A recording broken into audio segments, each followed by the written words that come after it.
दादाजी तो हंसी वाला कुछ कहानी सुनाई। हंसी वाला तो हमें एगो लड़का लड़की के बियाह के कहानी सुनाओ तनी। आ दोनों में का खूबी बा दोनों लड़का लड़की में, उहे हम ओकरा खूबी के वर्णन करतनी। पहले लड़का के से शुरुआत होता कि हबसी के ऐसन बा रंग रूप लड़का के, हबसी के ऐसन बा रंग रूप लड़का के, देखे में लागे वो पूरा चपाट बा। आ चौकट के बाहर बा 4 दांत ऊपर के, एक आंख चौपट बा, दोसर चाह बा। इल्मी के फिल्मी में हीरो बम्बैया ह, इल्मी के फिल्मी में हीरो बम्बैया ह। गुस्ताख देखला में लागे टिबियाह बा। आ 20 लाख सवाल बस दहेज के बा, 20 लाख सवाल बस दहेज के बा।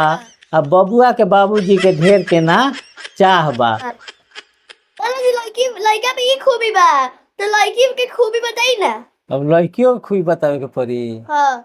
अच्छा सुना, तो सुपनेखा ऐसन मुंह जानता हूँ, सुपनेखा के रहे, सुपनेखा ऐसन मुंह काया बा सुरक्षा के। आ बोली में मरचा के ऐसन मिठास बा। सुपनेखा ऐसन मुंह काया बा सुरक्षा के, आ बोली में मरचा के ऐसन मिठास बा। तोरी तोरी तान केतना तानापुर तोड़ दहली, तोरी तोरी तान केतना तान पूरा तोड़ दिहली। उमिरो कुछ ढेर नहीं के, 3 कम 50 बा। आ लाज शरम के तो हाले न जाने ली, लाज शरम के तो हाले न जाने ली।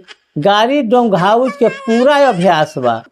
कहे गुस्ताख ऐसन सुंदर सुकुमारी के, सुंदर जोग एगो बर के तलाश बा।